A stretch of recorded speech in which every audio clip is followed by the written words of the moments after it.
रहे होंगे कि आज इकोनॉमिक्स वाली मैडम गाना कैसे गाने लगी, है ना। क्योंकि आज जो हम पढ़ने वाले हैं अपॉर्चुनिटी कॉस्ट, अवसर लागत, उसमें भी यही मुश्किल का वक्त है कि हम क्या चुने क्या नहीं चुने, किससे छोड़े किसे नहीं छोड़े, है ना।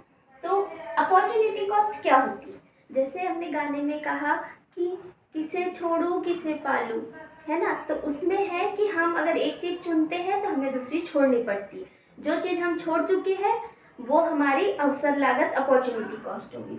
Opportunity cost value of best alternative forgone, जो हम छोड़ चुके हैं।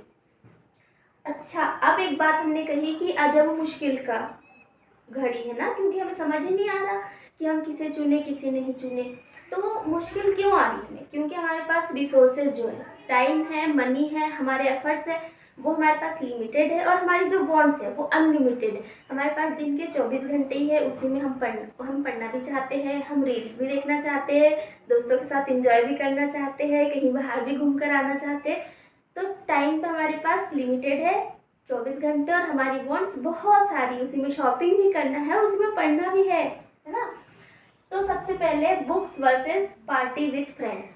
अब हमारे पास टाइम है तो हम 2 घंटे या तो बुक्स पढ़ सकते हैं या फिर फ्रेंड्स के साथ पार्टी जा सकते। तो उस 2 घंटे में यदि हमने बुक्स पढ़ी तो हमारे फ्रेंड्स नाराज हो जाएगी कि पूजा मैडम ने हमारे साथ पार्टी नहीं की, हाँ बात नहीं करेंगे मैडम से, है ना। और अगर आप फ्रेंड्स से पार्टी चले गए 2 घंटे, तो बुक्स कहेगी अच्छा तुमने मुझे छोड़ा ना 2 घंटे के लिए, अब तुम्हें एग्जाम टाइम में बताऊंगी, ऐसे।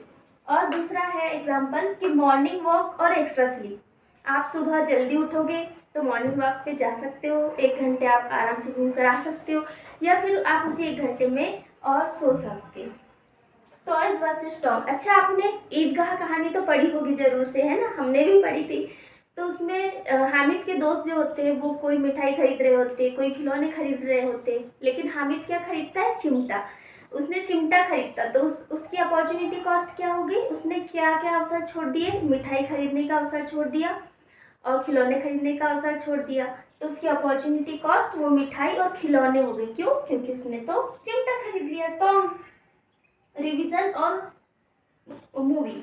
आपके पास 3-4 घंटे हैं, आप उसमें 3 घंटे कहीं मूवी देख कर आ सकते हैं, लैपटॉप पे मूवी देख सकते हैं, या फिर आप उसे 3 घंटे में अपना रिवीजन कर लीजिए। रिवीजन करोगे तो मूवी छूटेगी, और अगर उस 3 घंटे में मूवी देख ली तो रिवीजन हो जाएगा, तो रिवीजन नहीं होगा। रील्स और स्टडी। अब आप सुबह उठे हो तो आप 1 घंटे या तो स्क्रॉल कर सकते हो अपना इंस्टाग्राम जो भी है, या फिर उस 1 घंटे में जो आपने पहले दिन पढ़ा है या जो आज आपको पढ़ना है, आप 1 घंटे स्टडी कर सकते हो। तो ये आपके ऊपर है कि आप पढ़ते हो या इंस्टाग्राम खोलकर रील देखते हो। Hidden price of free things. कई बार हमें ऐसा लग सकता है कि ये तो हमें फ्री में मिल रहा है, जैसे हम इंस्टाग्राम डाउनलोड कर लेते हैं, फेसबुक या कोई फ्री गेम डाउनलोड कर लेते, तो हम सोचते हैं फ्री में ही तो मिल रहा है, लेकिन उस पर हम जो अपना समय लगा रहे, उसे देखने में जो हम अपनी एनर्जी लगा रहे, वो भी अपॉर्चुनिटी कॉस्ट ही है। किस चीज़ की, उसी एनर्जी और टाइम को बचाकर हम पढ़ाई कर सकते हैं या अपना और कुछ प्रोडक्टिव काम कर सकते हैं। तो ज़रूरी नहीं कि जो फ्री थिंग हमें दिख रही हो वो फ्री ही हो, उसकी कुछ ना कुछ हिडन कॉस्ट होती है। नेक्स्ट, लैंड, पार्क, स्कूल और हॉस्पिटल। अब एक लैंड है, उस पर हम या तो पार्क बना सकते हैं, स्कूल बना सकते हैं, या हॉस्पिटल बना सकते हैं। तो हमें इसमें से चूज करना होगा कि हम क्या बनाना चाहते हैं। Time management. अच्छा, मार्क जुकरबर्ग और स्टीव जॉब्स के बारे में आपने सुना होगा कि वो हमेशा एक ही रंग की जो है टी शर्ट पहनते हैं, शर्ट पहनते हैं ना।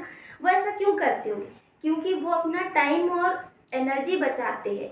किस लिए, ताकि वो अपने जो अपना काम है बिजनेस, उस पर और वो जो टाइम और एनर्जी बची उसमें लगा पाए। तो ये एक प्रैक्टिकल लाइफ एग्जांपल हमने सुना भी है काफ़ी बार कि वो लोग एक ही कलर की ड्रेस में, एक ही टी शर्ट में देखे गए हैं। तो उसका यही कारण है कि वो अपने टाइम को सेव करते हैं ताकि वो अपनी प्रोडक्टिविटी बढ़ा सके, उस टाइम को अपने बिजनेस में लगा सके, बजाय कि ये सोचने में कि आज कौन से कपड़े पहनूं, आज कौन सा कलर पहनूं, तो मुझे क्या कहेंगे कि मैं कल भी यही पहन के आया था, आज भी। वो इस सब चक्करों में नहीं पड़ते, वो अपना टाइम और एनर्जी एक प्रोडक्टिव वर्क में लगाते हैं। Environment versus development. एक जगह है, वहाँ पर पेड़ पौधे लगे हुए हैं। अब गवर्नमेंट सोचती है कि हम कुछ डेवलपमेंट शुरू करते, तो वो पेड़ काटना शुरू कर देगी और वहाँ हॉस्पिटल बनाने का सोचे अगर से। तो क्या पेड़ काट के हॉस्पिटल बनाना सही है या गलत, वो ये कैसे फैसला लेगी कि हर चीज़ की एक अपॉर्चुनिटी कॉस्ट है। हमने बात की, तो हम पेड़ काट देंगे तो हॉस्पिटल बनाने की अपॉर्चुनिटी कॉस्ट इन्वायरमेंट है, पेड़ है, ऑक्सीजन है, और उससे मिलने वाले फ्रूट्स हैं, बहुत सारी चीज़ें, वहाँ पर जो जीव रह रहे होंगे उनका जो जंगल है वो उनका निवास स्थान है। और दूसरी तरफ अगर हम हॉस्पिटल नहीं बनाते, पेड़ पेड़ ही रहने देते वहाँ, तो उस जंगल की फिर अपॉर्चुनिटी कॉस्ट क्या होगी, hospital. The best next best alternative that is forgone. Overtime versus time with family. अब कोई व्यक्ति है वो जॉब करता है, वो ओवर टाइम कर सकता है, उसे एक्स्ट्रा रुपए मिलेंगे, या फिर वो अपना टाइम उतने ही घंटे करे, 9 to 5 ही करे, और उसके बाद जो अपना टाइम बचा है अपना आराम से रहे, फैमिली के साथ टाइम स्पेंड करे, कहीं घूमने जाए, या उसे जो करना है वो करे। तो उसकी ओवर टाइम की अपॉर्चुनिटी कॉस्ट क्या होगी, उसका टाइम विथ फैमिली। और यदि वो फैमिली के साथ टाइम स्पेंड करता है तो अपॉर्चुनिटी कॉस्ट उसकी क्या होगी, उसका जो ओवर टाइम करके उसको एक्स्ट्रा रुपए मिलने वाले थे वो अपॉर्चुनिटी कॉस्ट का। मान लीजिए आप कोई मूवी देखने गए, आपने 500 की टिकट खरीदी, लेकिन आपको आधे घंटे बाद 1 घंटे बाद ऐसा लग रहा है मूवी देखते हुए कि नहीं मूवी अच्छी नहीं लग रही है, मुझे यहाँ से चले जाना चाहिए। तो अब आप अगर फ्रेंड के साथ गए तो कोई क्या सोच सकता है, फ्रेंड क्या कह सकता है कि अरे नहीं 500 रुपये दिए, मूवी पूरी ही देख लेते हैं।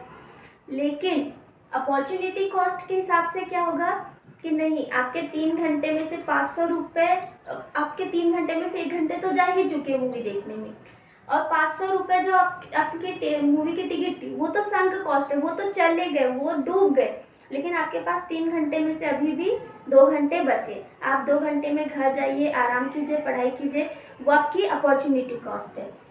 दूसरा है स्पेशलाइजेशन। अब एक चीज़ सोचिए कि हम खुद ही सब कुछ क्यों नहीं कर लेते, कि हम खुद ही पढ़ा भी ले, हम खुद ही अपने घरों की पेंटिंग भी कर ले, खुद ही गार्डनिंग भी करने लग जाए, अनाज भी उगाने लग जाए हम, और फिर इसके बाद कोई सोचे कि अब मैं डॉक्टर भी बन जाऊँ, तो क्या ये सब संभव है? नहीं। तो उसके ग्रेन उगाने की अपॉर्चुनिटी कॉस्ट क्या होगी कि वो डॉक्टर की जो पढ़ाई कर रहा है उसकी पढ़ाई कम हो जाएगी, या फिर अगर वो डॉक्टर बन रहा है तो उसकी अपॉर्चुनिटी कॉस्ट क्या है कि वो ग्रेन नहीं उगा पाएगा। तो इसीलिए हम स्पेशलाइजेशन करते हैं। अब जैसे ग्रेन है या फिर वो घर बनाना है, तो वो डॉक्टर बन के जो रुपए कमा रहा है उसे वो यूज़ कर सकता है घर बनाने में, है ना। तो ये, और नेक्स्ट पॉइंट है कि टाइम एंड एनर्जी। हम अपना टाइम और एनर्जी वहाँ लगाते हैं जहाँ की हमें मैक्सिमम यूटिलिटी मिले और हमारा अधिक से अधिक फ़ायदा हो। जैसे कि डॉक्टर वाले केस में, अगर डॉक्टर 10 पेशेंट देखता है और 50,000 रुपये कमाता है दिन भर में, तो वो क्या करेगा कि वो घर खुद नहीं बनाएगा, किसी ठेकेदार को रख लेगा, और उसे पर डे यदि वो 20,000 रुपये भी देता है तो फिर भी उसका मैक्सिमम यूटिलिटी हो रहा है, उसका डॉक्टर का फायदा ही हो रहा है। नेक्स्ट पॉइंट है टीचर। टीचर क्या करे, वो अपने स्कूल में वॉल पेंट कर ले खुद ही, अपने स्कूल की क्लासेस की जो चेयर टेबल है खुद ही रिपेयर कर ले, या फिर टीचिंग करे, तो वो टीचिंग वर्क ही चुनेगा। क्यों? क्योंकि उसमें उसका स्पेशलाइजेशन है, और जो उसकी अपॉर्चुनिटी कॉस्ट है पेंटिंग करना या टेबल वगैरह रिपेयर करना, उसकी उतनी कॉस्ट नहीं है उसके लिए। उसके लिए सबसे ज़्यादा इम्पोर्टेंट क्या है, उसका टीचिंग वर्क। तो उसका टीचिंग वर्क के बदले में जो उसकी अपॉर्चुनिटी कॉस्ट है, जो घर का, यदि उसके टीचर के घर का कुछ काम है या स्कूल का कुछ अदर काम है, उसकी अपॉर्चुनिटी कॉस्ट कम है, तो इसलिए वो हम स्पेशलाइजेशन करते हैं अपने काम में। आई होप कि आपको अपॉर्चुनिटी कॉस्ट का कॉन्सेप्ट अच्छे से समझ आया होगा, और आप लाइक शेयर कमेंट कीजिए।